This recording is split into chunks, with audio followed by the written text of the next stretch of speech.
வணக்கம். இன்னைக்கு நாம பார்க்க போற தலைப்பு கோடிக்கணக்கான விவசாயிகளை பாதிக்கிற ஒரு முக்கியமான விஷயம்.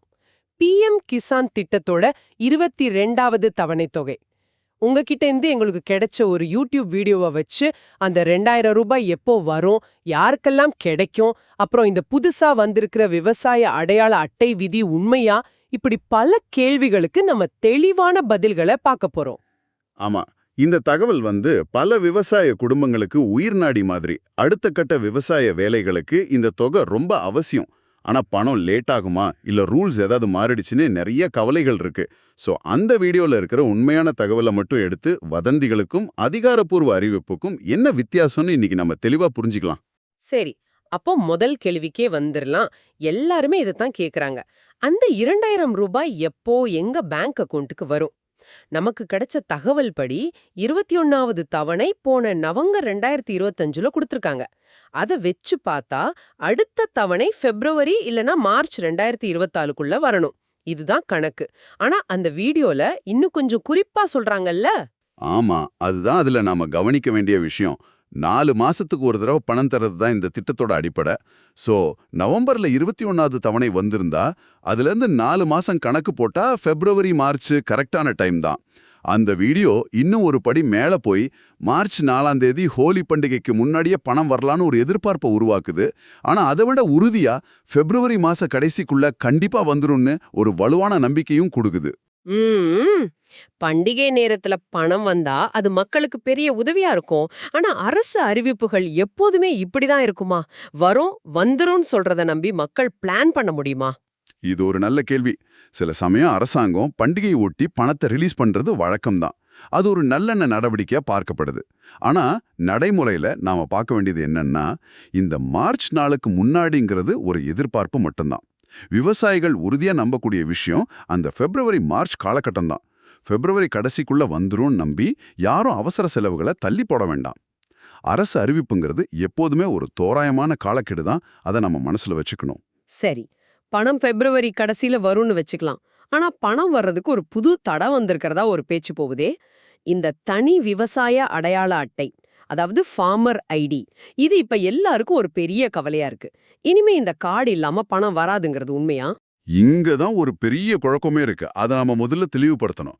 அந்த வீடியோ என்ன சொல்லுதுன்னா, இந்த புது விதி இப்போதைக்கு எல்லாருக்கும் பொருந்தாது. இதான் ரொம்ப ரொம்ப முக்கியமான தகவல். இந்த வதந்தியால ஏற்கனவே திட்டத்துல இருக்கிற பல விவசாயிகள் தேவையில்லாம கவலைப்படுறாங்க. ஒரு நிமிஷம், எல்லாருக்கும் பொருந்தாதுன்னா அப்ப யாருக்கு இது பொருந்தும்? எல்லோருமே போய் இந்த அடையாள அட்டைய வாங்கணுமா, இல்ல குறிப்பிட்ட சிலர் மட்டும் வாங்கினா போதுமா?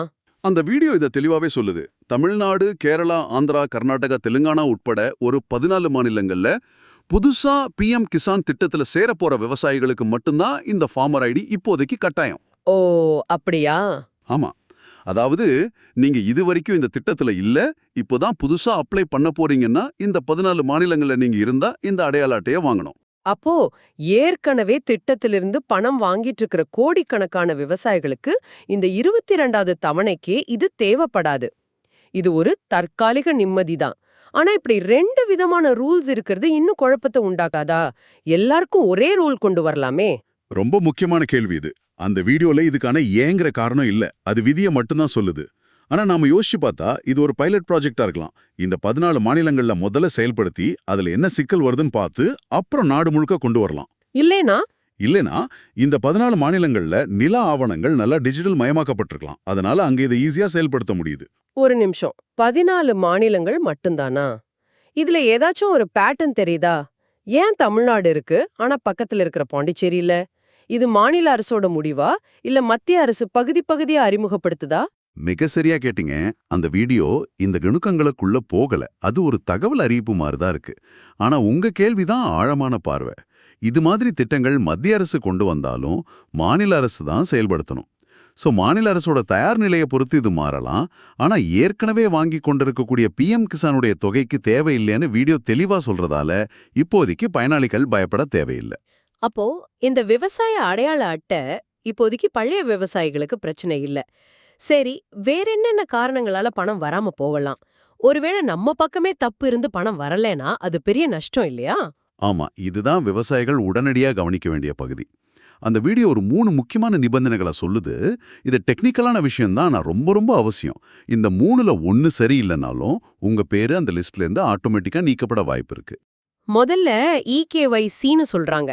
கேஒய்சினா பேங்க்ல கேட்பாங்களே அதுதானே? இந்த ஈனா என்ன?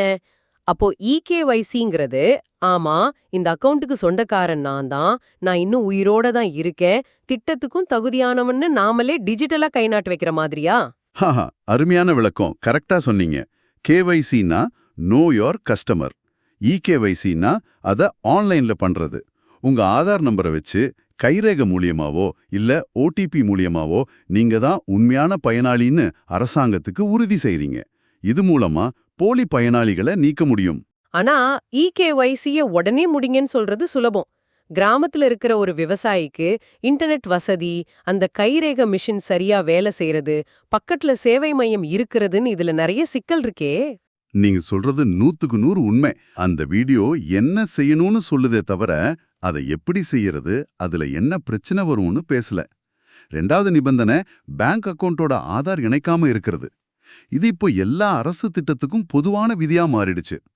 அரசின் நேரடி மானிய பரிமாற்றம், அதாவது டைரக்ட் பெனிஃபிட் டிரான்ஸ்ஃபர், ஆதார் மூலமா தான் நடக்குது. உங்க அக்கவுண்ட் ஆதார் கூட லிங்க் ஆகலனா அரசு அனுப்புற பணம் உங்களை வந்து சேராது, நடுவுல நின்னுடும். சரி, அது புரியுது. ஆனா அந்த 3வது நிபந்தனை தான் எனக்கு கொஞ்சம் உறுத்துது. வங்கி கணக்கில் டெபிட் வசதி செயல்பாட்டில் இல்லாததுன்னு சொல்றாங்க.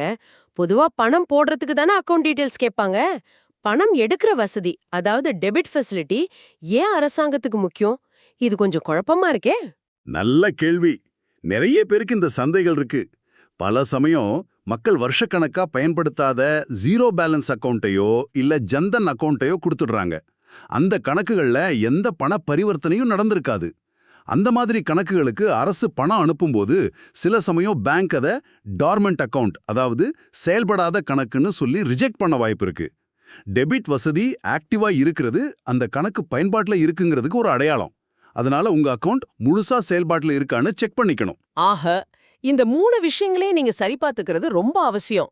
இகேஒய்சி, ஆதார் லிங்க் பண்ணின பேங்க் அக்கவுண்ட், அப்புறம் அந்த அக்கவுண்ட் முழுமையான செயல்பாட்டுல இருக்கிறது. குறிப்பா இகேஒய்சிய உடனே முடிச்சிடுங்கன்னு இந்த வீடியோல சொல்றாங்க. லேட் பண்ண வேணான்னு சொல்றாங்க. இந்த செக்கிங் எல்லாம் கம்ப்யூட்டர்ல ஆட்டோமேட்டிக்கா நடக்கும்போது ஒரு சின்ன தப்பு நடந்தா கூட பணம் நின்னுடும். ஆமாம், இந்த டிஜிட்டல் சரிபார்ப்புகளோட நோக்கம் வெளிப்படைத்தன்மை தான். ஆனா இது டிஜிட்டல் அறிவு குறைவா இருக்கிற விவசாயிகளுக்கு ஒரு புது தடையா மாறுமாங்கிறத பத்தி அந்த வீடியோ பேச தவறுது. சரி, இப்போ இன்னொரு முக்கியமான விஷயத்துக்கு வருவோம். இதுவரைக்கும் திட்டத்துல சேராத புது விவசாயிகள் எப்படி சேர்றது, போன தவணைகளை எல்லாம் மொத்தமா எப்படி வாங்குறதுன்னு அந்த வீடியோல பேசுறதா சொல்லப்பட்டிருக்கு. அத பத்தின விவரம் இருக்கா? ஆமா, வீடியோவோட ஆரம்பத்துல புதுசா எப்படி நீங்க இணைஞ்சுக்கணும், அதே போல இதுவரைக்கும் வாங்காத தொகை அனைத்தும் சேர்த்து எப்படி நீங்க வாங்கணும்னு ஒரு வாக்குறுதி இருக்கு. ஆனா நமக்கு கிடைச்ச அந்த தகவல் குறிப்புல அது எப்படி செய்யறதுங்கிற விரிவான வழிமுறைகள் எதுவுமே இல்ல. அது பெரும்பாலும் இப்போ இருக்கிற பயனாளிகளுக்கான 22வது தவணை பத்தியும் அவங்க செய்ய வேண்டிய சரிபார்ப்புகள் பத்தியும் தான் பேசுது. இது ஒரு பெரிய ஏமாற்றம் தான். புதுசா திட்டத்துல சேர நினைக்கிற ஒரு விவசாயிக்கு இதுதானே ரொம்ப முக்கியமான தகவல். இந்த தலைப்பை பார்த்து வீடியோவை கிளிக் பண்றவங்களுக்கு இது ஒரு குறைதான். அது ஒரு நல்ல கேள்வி. ஒருவேளை இப்போ இருக்கிற பயனாளிகளோட உடனடி பயத்தை போக்குறதுல கவனம் செலுத்த நினைச்சிருக்கலாம். இல்லனா புதுசா சேர்ற வழிமுறைகள் மாநிலத்துக்கு மாநிலம் கொஞ்சம் மாறலாம். அதனால ஒரு பொதுவான வீடியோல அதை தவிர்த்திருக்கலாம். ஆனா நீங்க சொல்றது சரிதான், இது ஒரு முக்கியமான தகவல் இடைவெளி. அப்போ புதுசா சேர்றவங்க இந்த வீடியோல இருந்து என்ன தெரிஞ்சுக்கணும்? அவங்க தெரிஞ்சுக்க வேண்டிய முக்கியமான விஷயம் ஒண்ணுதான். நீங்க தமிழ்நாடு உள்ளிட்ட அந்த 14 மாநிலங்கள்ல இருந்தா புதுசா அப்ளை பண்றதுக்கு முன்னாடி அந்த புது விவசாய அடையாள அட்டைய வாங்கணும். இதுதான் முதல் படி. மத்த மாநிலத்துல இருக்கிறவங்க அவங்க மாநில வேளாண்மை துறை வழிகாட்டுதல்களை பின்பற்றணும். ஆனா மொத்தமா பணத்தை எப்படி வாங்குறதுங்கிற விவரம் இந்த வீடியோல சுத்தமா இல்ல. சரி, இன்னைக்கு நம்ம பேசின விஷயங்களை ஒரு தடவை தொகுத்து பார்த்துடலாம். பிஎம் கிசான் 22வது தவணை தொகை, அதாவது 2000 ரூபாய், பிப்ரவரி கடைசி இல்லனா மார்ச் 2026 ஆரம்பத்துல எதிர்பார்க்கலாம். புது விவசாய அடையாள அட்டைங்கிறது தமிழ்நாடு உள்ளிட்ட 14 மாநிலங்கள்ல புதுசா சேர்றவங்களுக்கு மட்டும்தான் இப்போதைக்கு கட்டாயம். ஏற்கனவே பணம் வாங்குறவங்களுக்கு இந்த தவணைக்கு அது தேவையில்லை. நீங்க செய்ய வேண்டிய 3 முக்கியமான வேலை. உங்க இகேவைசிய முடிக்கிறது, பேங்க் அக்கவுண்ட் ஆதார் கூட லிங்க் ஆயிருக்கான்னு பாக்குறது, அப்புறம் அந்த அக்கவுண்ட் முழு பயன்பாட்டுல இருக்கான்னு உறுதி செய்யறது. இதுதானே முக்கிய டேக்அவேஸ். மிகச் சரியா தொகுத்தீங்க. இதுதான் உடனடி தேவைகள். இந்த தகவல்கள் எல்லாமே பணம் எப்ப வரும், எப்படி வருங்கிற கேள்விக்கு பதில் சொல்லுது. ஆனா இது ஒரு ஆழமான கேள்வியை எழுப்புது. நாம இன்னைக்கு விவாதிச்ச ஒவ்வொரு விஷயத்தையும் பாருங்க. இகேவைசி, ஆதார் இணைப்பு, தனித்துவ விவசாய அடையாள அட்டை, டெபிட் வசதி சரிபார்ப்பு, இது எல்லாமே ஒரு பெரிய மாற்றத்தை நோக்கி போகுது. என்ன பெரிய மாற்றம்? அதாவது பேப்பர், ஆபீஸ்னு எல்லாம் ஆன்லைனுக்கு மாறுறது பத்தி சொல்றீங்களா? ஆமா, ஆனா அதை விட ஆழமானது. விவசாய திட்டங்கள் எல்லாமே வேகமா டிஜிட்டல் மயமாயிட்டு வருது. இதோட நீண்டகால விளைவு என்னவா இருக்கும்? எதிர்காலத்துல அரசாங்கத்துக்கும் விவசாயிகளுக்கும் இடையிலான தொடர்பு எப்படி மாறப்போகுது?